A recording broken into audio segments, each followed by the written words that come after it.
Book 1 Section 9. Hangover Cures. I Spargor. The phone had been ringing at least 3 minutes, and it was probably the 15th time, so I assumed that the person on the other end had some more than passing desire to communicate with somebody in the flat. Of course, as far as I knew, nobody knew we were here. Still, for some reasons the calls hadn't ceased, and it didn't look like any of the others would inform the unceasing telephonic user of their error. I picked up the phone and instinctively read out the numbers on the handset. Do people still do that? I wasn't thinking straight. A male voice began questioning. Who's that? I couldn't place the voice. Who's that? I responded, trying to give nothing away. The sound of my voice had caused some minor stirring in the resting quarters. The question was fired back at me, so I responded with the gift of slightly more information. It's Gore. Only slightly more information, you understand. Gore man. It's TK. I've been calling for an hour. Don't you have phones in Luton? Are you up? I have a surprise for you. Make you lot feel reborn. You need a change of clothes and to be ready in 40 minutes. Don't have a shower, but do brush your teeth and open the door. One of my staff is waiting for you. The car will be round in 40 minutes. Be ready. See you there. He was gone and had hung up. I heard the line go, but still thought it wise to save it to the tone. By now 2 of the 3 had risen. Only Zippy remained in slumber. Benny's curiosity had been stirred in equal amounts by the phone call and the lack of presence of 2 young friends who tucked him in at the end of the previous night's festivities. Graham had risen because he simply had to know what was going on. Then we heard the knock at the door. Benny rushed to answer it, perhaps subconsciously hoping the 2 dollies had returned heroically, or would it be heroically in this case? With sausage and egg McMuffins for the boys. On the other side of the door was a small, squat woman of South American origin who announced herself as Maria. She immediately apologized for her poor English on the account that she was Bolivian, saying, "I am sorry, me English is very bad because I am Bolivian." To which Benny replied, "Don't worry, my Bolivian isn't much better." Much to the amusement of Graham, who reminded him that the native tongue of Bolivia was in fact Spanish. Benny was far from ruffled by this latest outburst of intellectual snobbery and responded with the usual acidity reserved for Graham. "I see getting laid hasn't made you any less an nearly retentive nerd." Graham went into a minor sulk, and Maria, upon seeing this, adopted a motherly aspect, told them to cut it out. She, we then noticed, was carrying 2 thermos flasks and inquired as to whether we would help her with the trolley. Contained on the trolley was a fine breakfast spread boasting scrambled eggs, streaky bacon, Cumberland sausages, toast, croissants, jam, proper butter, tea, coffee, orange juice and a variety pack. As we sat at the table, Maria began to serve and offer us some her grammatically deficient views on life. When the wafting smells of the bacon caused the chemist to rise, at least one mystery was solved.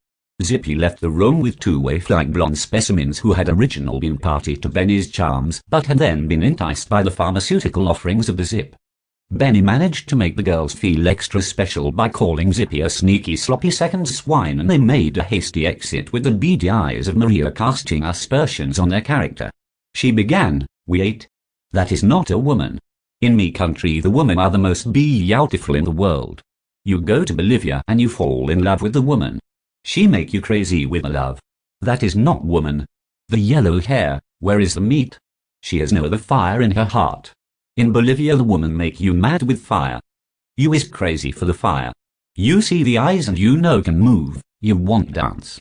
Dance with the fire. You go to my country and the woman is best of world. You in love forever. You stay forever. Not like English woman. That is why you need 2. One is nothing. One is like a girl. You are men want women. 2 makes 1 woman. I am suppose." She said all that without pausing for breath. The breakfast continued and continued. Zippy felt that something had to be said in favor of the European lass, and made it clear his preference was for the Scandinavian look in deference to childbearing hips from South America. Maria was only too pleased to point out how wrong he was when she remembered that they had to brush their teeth. Then, upon offering us all an aid in extra for any throbbing heads, she informed us that the car was waiting for us.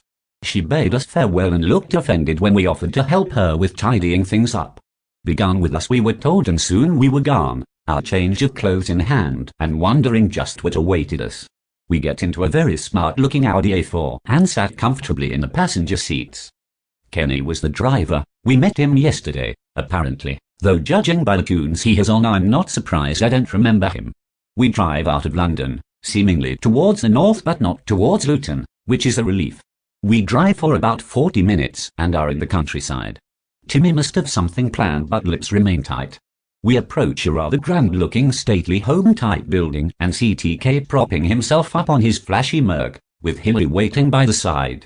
This latter vision caused Graham's interest levels to pick up. "Feeling good?" inquires TK.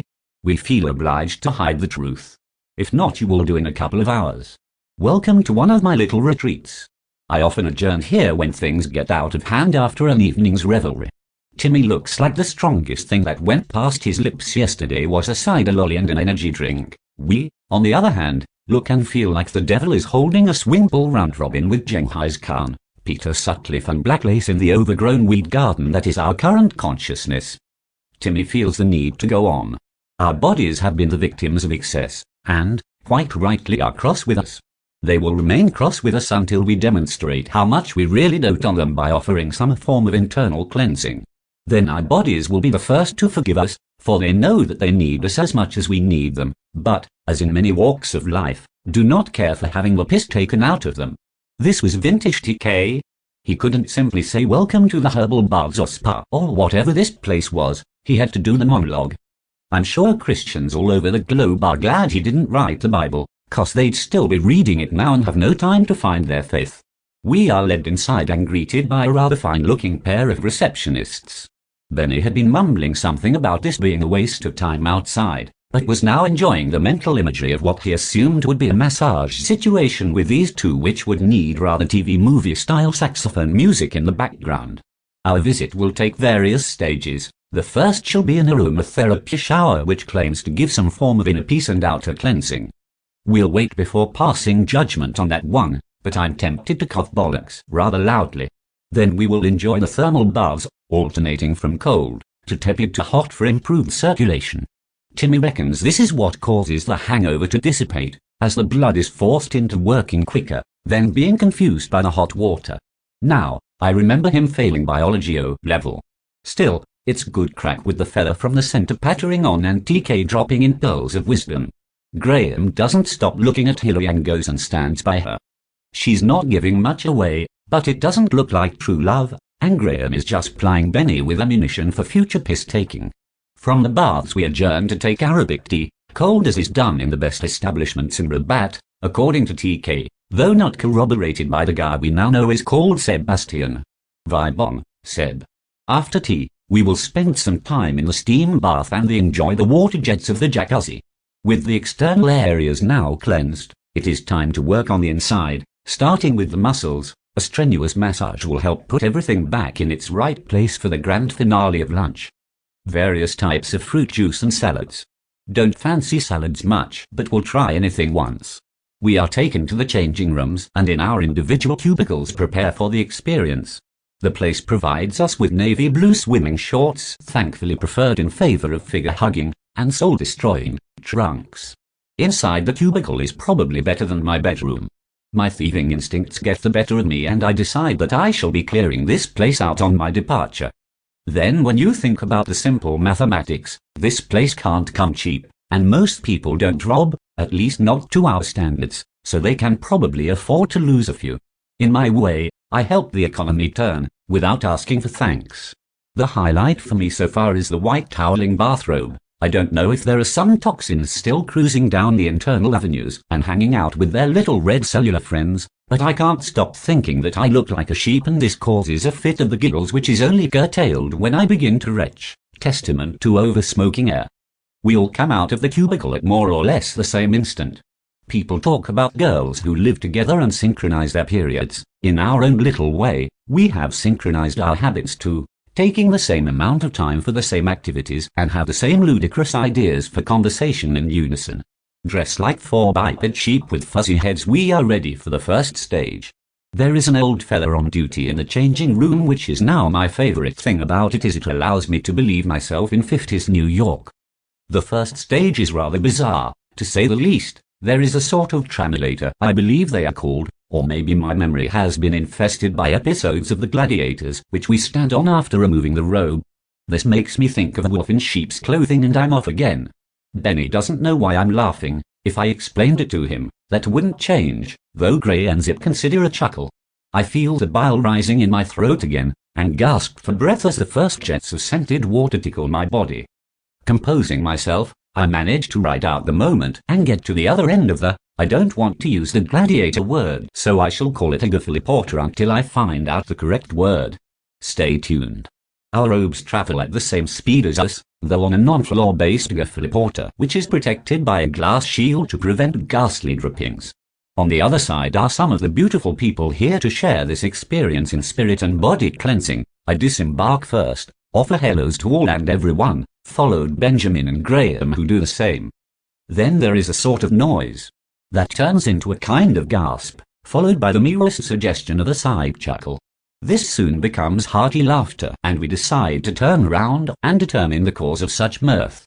To our comedic delight and visual disgust, we see Zippy, with essential oils in his eyes, trying desperately to rub the objectionable liquids from his orbs, and not noticing he had come to the end of the line.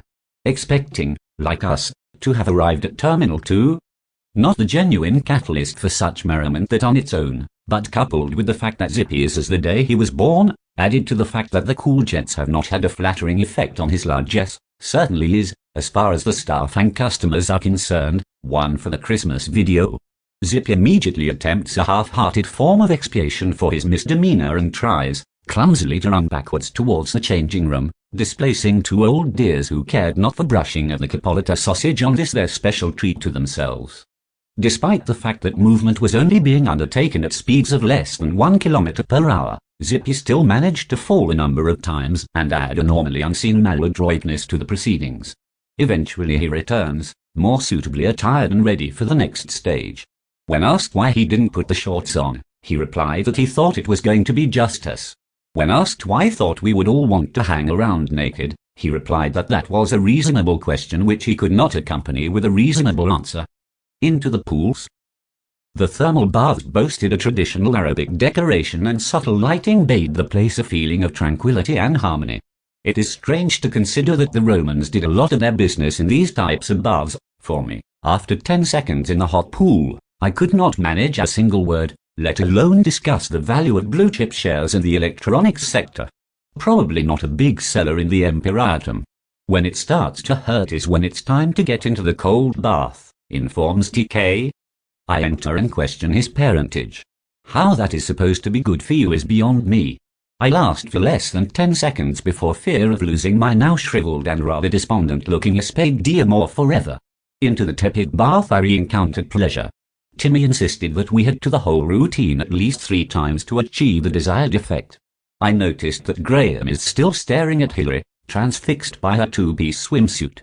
It struck me as curious that, considering he spent the last evening rolling round with her in a state of intimacy that some religions believe should only happen for reproductive purposes, and the fact that he has already unwrapped the parcel in question before, but put some covering on the vital areas, and a whole new brand of mystique is created. This is why our generation understands the beauty of life so much better than the youth of today.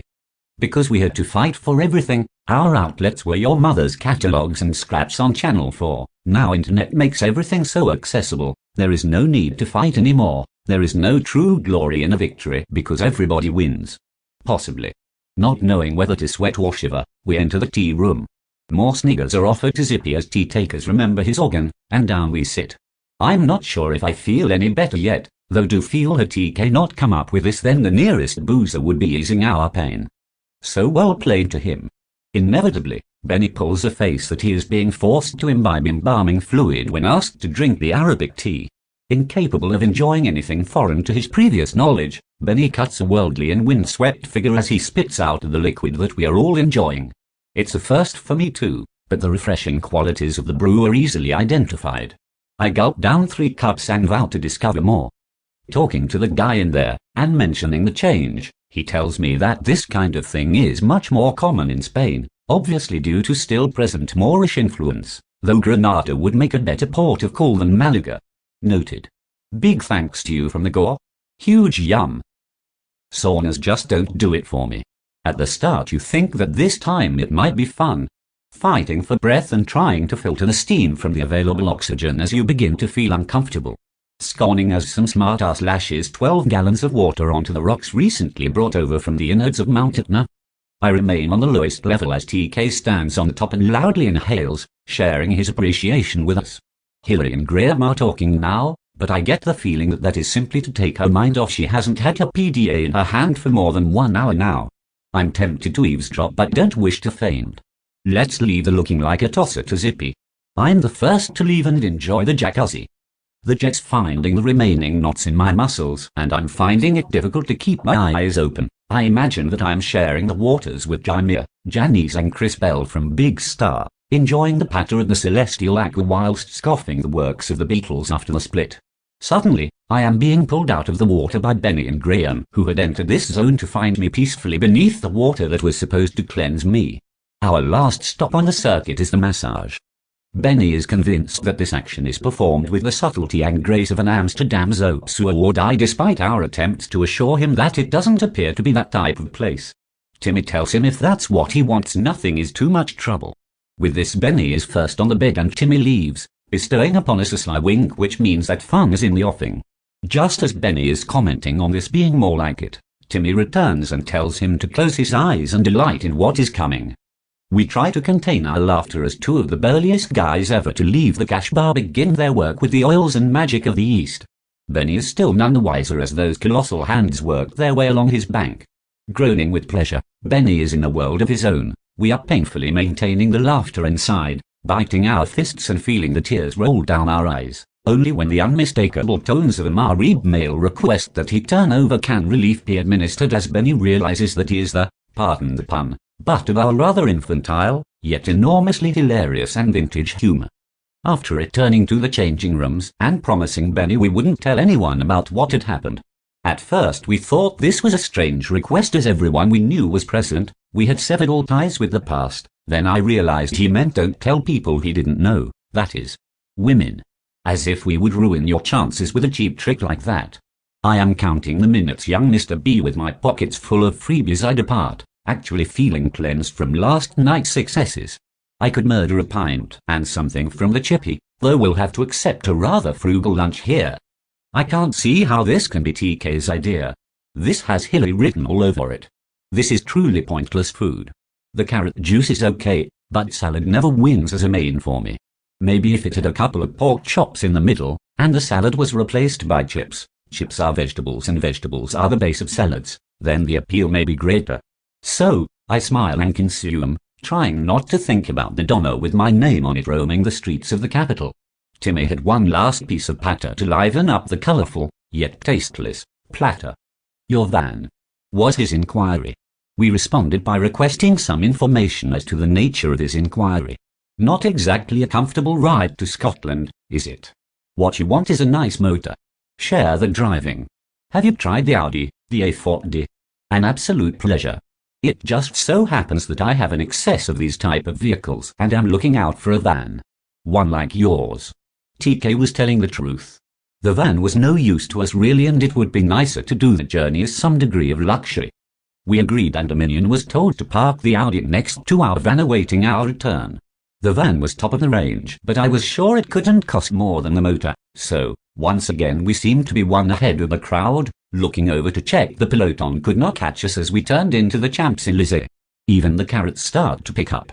I can't wait to get my hands on the wheel, though Benny will go first because he, please adopt Winnie voice, had the idea, phone TK, etc. etc.